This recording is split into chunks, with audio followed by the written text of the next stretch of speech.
Federal Reserve just concluded their last meeting of 2023. And not only are they holding interest rates steady, but they are indicating now that there are 3 interest rates coming next year. Many are now saying the Fed has finally pivoted to lowering rates as the rate of inflation is on the decline. But beyond those interest rate cuts that the Fed is expecting, the market is now pricing in even steeper cuts, with the market now pricing in 1.5% in interest rate cuts next year, which is twice as much as what the Federal Reserve itself expects. Now, if you've been following my channel for any length of time, then you know 2 things. Number 1, I've been saying that inflation and interest rates are going to be much higher for much longer. What's going on right now would seem to say that I've been completely wrong about that. Keep in mind, we're looking at a long-term time horizon though, and even in the 70s, during one of the most aggressive rate hiking periods in modern history, there were still periods of time with extremely steep interest rate cuts. And it looks like we are embarking on a new long-term cycle with interest rates headed much higher again, even with short-term cuts. However, you also know that I've been expecting deflation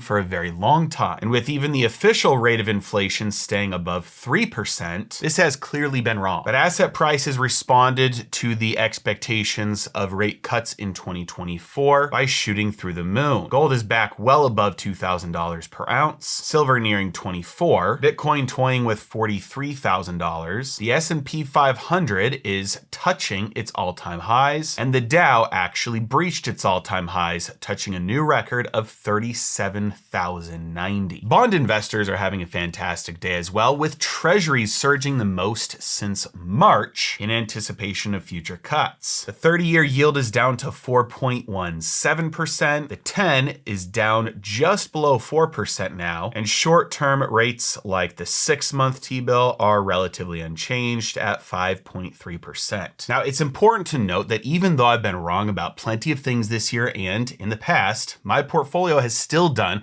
well above average numbers this year. And if your performance depends on you being right about something in the market, well, then you're destined to have below average returns or even consistent losses forever. If you're an accredited investor and you want to learn how to manage your own money so that you can get above average returns consistently in any market, then it's time to sign up for Heresy Financial University, and you need to sign up before the end of the year and use code LASTCHANCE 2023 because the sale expires December 31st of this year and it will never be this price again. Link is below. Now, there are a few things that Powell was asked about multiple times that we need to touch on. And number 1, it's important to recognize that the interest rate cuts were very simply what members of the Federal Reserve expect to happen. It is not yet actually their plan to do so. Number 2, what they plan to do with interest rates is very different than what they plan to do with their balance sheet. While both of those things are their main tools of monetary policy, they're actually going in 2 entirely separate directions right now. And number 3, we actually have a recession guaranteed for 2024, and I'm going to show you why. So first of all, committee members penciled in at least 3 rate cuts in 2024. This is simply the dot plot. And if you watch the press conference, every single reporter and economist asking questions about this was saying, hey, Federal Reserve, Chairman Powell, since this is your plan to cut rates, or how fast are you going to cut rates? If this happens, what are you going to do to rates? And every single time he had to correct them and say, hey, look, this is just our expectations that the data coming in will give us what we need to cut rates. But we don't currently have any plan to cut rates, and we're not going to tell you what that plan will be or what that data needs to be. We're just going to let that data come and then make the decision. So will it probably happen? Absolutely, but it's not yet the plan. They're just saying that this is our current expectation of what rates will do next year. This is what that dot plot looks like, with each dot representing the year-end projection starting from December of 23. Powell also made a point to say that inflation is coming down, though it's not where they want it to be, and he recognizes that prices are not actually coming down, just the rate of inflation. He said declaring victory would be premature, But the question they're asking now is, when will it become appropriate to begin dialing back? Essentially, right now, the real rate of interest is 2%. That's because if we have inflation at 3% and interest rates at 5%, the difference between that is 2%. So you're gaining 5% per year on your dollars from interest, and you're losing 3% per year on your dollars in purchasing power. So you gain a real rate of interest of 2%. If inflation were to fall to 0%, then the interest rate would also have to fall to 2% to maintain the same real rate of interest. Otherwise, as inflation falls, then that interest rate actually becomes larger and larger after adjusting for inflation. But first, a word from today's sponsor, I Trust Capital. Investors today face all sorts of new and unique risks. Invest in stocks and risk a stock market crash. Invest in bonds and watch the value of those bonds drop as interest rates rise. Keep your money in cash and watch inflation eat away your purchasing power. Invest in crypto and watch frauds like Sam Bankman-Fried steal all your money. This has many investors looking to alternative stores of value like gold and Bitcoin. The problem with this is that most investors are not able to access gold and Bitcoin. This is because most people have most of their assets tied up in their retirement accounts. And most retirement accounts do not allow you access to things like gold or silver or Bitcoin. This is where I Trust Capital comes in. I Trust Capital allows you to open up a new retirement account or even transfer an existing retirement account. Then you can purchase alternative stores of value with your retirement like gold, silver, and Bitcoin. In days like this where fraudulent platforms like FTX are collapsing and traditional banks like Silicon Valley Bank are failing from bank runs, I Trust Capital is still going strong because they do things the right way. You own your assets there. Your assets are always held off balance sheet and your accounts are never commingled with theirs. They partner with industry leaders like Kitco for their precious metals. And they're straightforward about how they keep your assets separate and safe. And if you use my link in the description below, you will get $100 worth of Bitcoin just for signing up. Towards the end of the press conference, Powell was asked about the balance sheet. This right here is a chart of the Federal Reserve's balance sheet, and it represents the total dollar amount of assets that they hold, which is primarily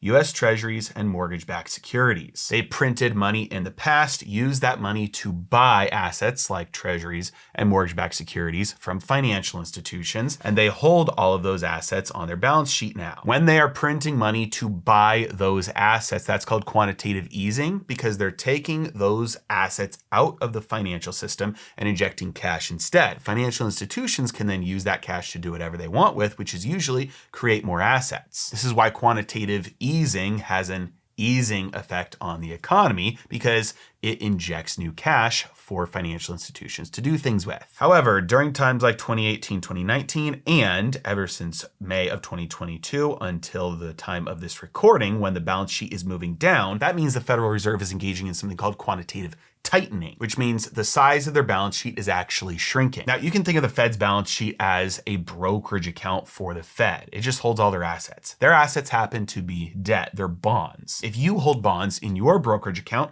eventually those bonds mature and you get paid back the dollars. You then have those dollars come into your brokerage account, that asset disappears, the bond disappears because it's paid back, you get the cash back, you can decide what to do with it. The Federal Reserve, they're the ones that create the dollars. And so when they get paid back, they don't have dollars just sit on their balance sheet, those dollars just cease to exist as well. So every dollar of debt that gets paid back to the Federal Reserve is dollars that cease to be in existence, and then the size of their balance sheet just declines by the amount of the debt that is getting paid back to them. Powell is very clear that they have no plans to make any changes to this quantitative tightening. Even if going forward into 2024, they do lower interest rates due to what is happening with inflation, they have no plans yet to do anything to quantitative tightening. They will continue to let assets bleed off of their balance sheet. When talking about why, Powell referenced the reverse repo facility and said the reverse repo facility is on its way to zero, will eventually hit zero and then stay there. He said this is according to plan. This was a tool that was needed and it is slowly becoming less and less needed. Powell also referenced the reserves of banks, which is currently at 3.27 trillion. Right now, the reverse repo facility with bank reserves kind of operate together as total bank reserves, and quantitative tightening continuing will allow that process of the reverse repo facility to continue to decrease, which eventually will start to bleed over into reserves declining. He said if it then gets to a point after reverse repo facility hits zero, where bank reserves start getting to a dangerously low point, that's when they're going to start considering shutting down QT as well. But as of right now, quantitative tightening will continue. That has its own restrictive effects on the economy, and it will continue even if they do lower interest rates. Again, reading between the lines, their whole goal is to keep things the same here. So they're going to lower interest rates if inflation comes down. They're going to keep quantitative tightening going because their goal is to keep things the same. They're not trying to actually make things easier. And then finally, the last thing is that they somewhat guaranteed a recession in 2024, partly because they're trying to keep the restrictive stance on the economy somewhat the same, and that will bleed over into harder times for 2024. But in the FOMC statement, it noted that the economy had slowed after in November, they said that the economy had expanded at a strong pace. Remember, there were massive increases in GDP from last quarter, and now the Fed is saying we recognize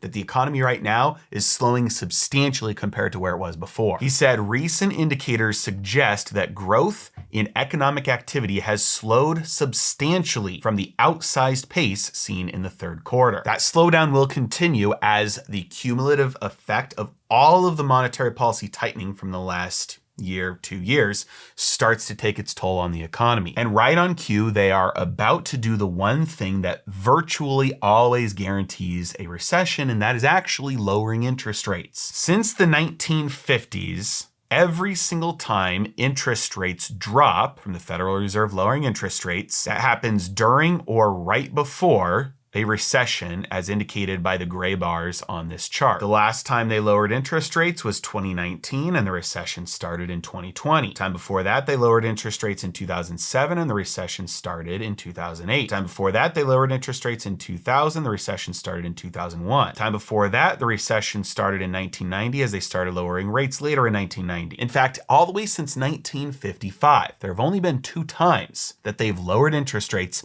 and that has not resulted in a recession. In 1966 and 67, they lowered interest rates, and it did not result in a recession. And then in 1984, they began lowering interest rates, and that did not result in a recession. Apart from that, every single time they lowered interest rates, it resulted in or was during a recession. So all this talk of soft landing is complete baloney. Things are slowing down, they are grinding to a halt, and the reason that they have to lower interest rates to begin with is to deal with the recession that is either already started or is about to hit hard. And everybody running victory laps right now is about to get smacked in the face with a giant dose of reality. And if you're an accredited investor and you want to protect your portfolio and even profit from the coming recession and market volatility to be able to make money in any market, it's time to join Heresy Financial University. Just make sure you do it before the end of the year so you get locked into these prices before they go up forever. As always, thanks so much for watching. Have a great day.